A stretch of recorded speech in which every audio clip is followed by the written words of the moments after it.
උඩරට නැටුම් සම්ප්‍රදායට අයත් වන්නම් 18 වන්නේ ගාහක වන්නම ශක්‍රදේවේන්ද්‍රයාගේ දක්ෂිණාවෘත මංගල සංකේ පිළිබඳ විස්තරය, ඒ වගේම නාදයේ උස්ව පැතිරී යන අන්දම නිරූපිතය, අද්භූත රසයද මවයි.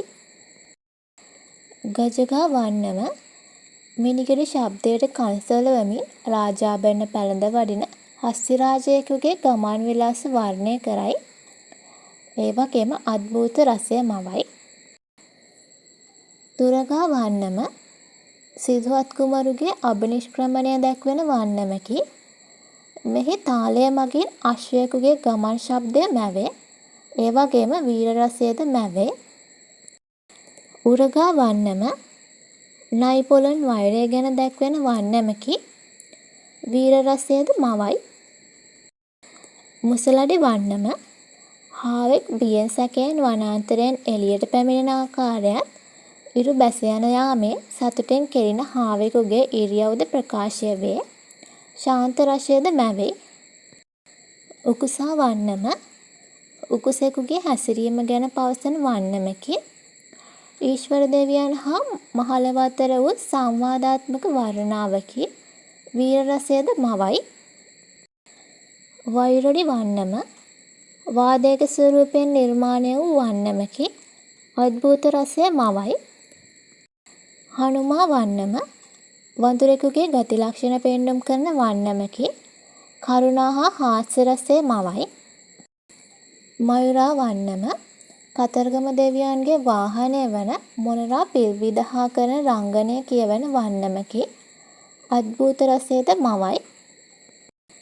සැවුලා වන්නම කඳකුමරු අසුරයන් ජයගත් අන්දමත් දෙපළූ අසුරයාගේ එක් පළුවකින් සැවුලා උපන් ආකාරයත් විස්තර කරන වන්නමකි. එමෙන්ම කඳකුමරුගේ සැවුල් කොඩිය ගැනද වර්ණනය වේ. අද්භූත රසය මවයි. සිංහරාජ වන්නම සිංහයෙක් වටා ගෙතුණු උපදේශාත්මක වන්නමකි. ඉබ්බෙකුගේ ප්‍රයෝගයකට හසුව ළිඳකට පැන මරණයට පත්වන සිංහරාජෙක් පිළිබඳ කියවේ. ඒ වගේම හාස්‍ය රසය මතුවේ. නයිඅඩි වන්නම බෝසතාණන් වහන්සේ නාගයෙකු උපන් ආත්මයක් ගැන විස්තර කරන වන්නමකි. කරුණා රසයද මවයි. කිරලා වන්නම කිරලාගේ ඉරියව් හා ගමන් විලාසය නිරූපණය කරන වන්නමකි. කරුණා රසය මවයි.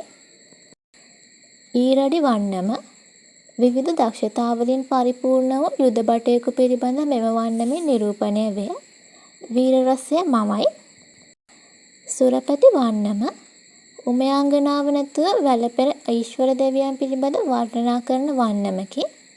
අද්භූත රසය මවයි. ගණපති වන්නම ගණ දෙවියන්ගේ නුවණ නැතත් ශරීර ස්වභාවය ගැනත් පවසන වන්නමකි. අද්භූත රසය මවයි. උදාර වන්නම සිව්සට ආභරණය සැරසී ඇත් අස් රිය පාබල හමුදා පිරිවරාගෙන ගමන් ගන්නා රජෙකුගේ උදාරත්වය දැක්වේ. වීර රසය මවයි. අසදෘශ වන්නම බුදුරජාණන් වහන්සේගේ අපමණ ගුණ කියවෙන වන්නමකි. ශාන්ත රසය මවයි.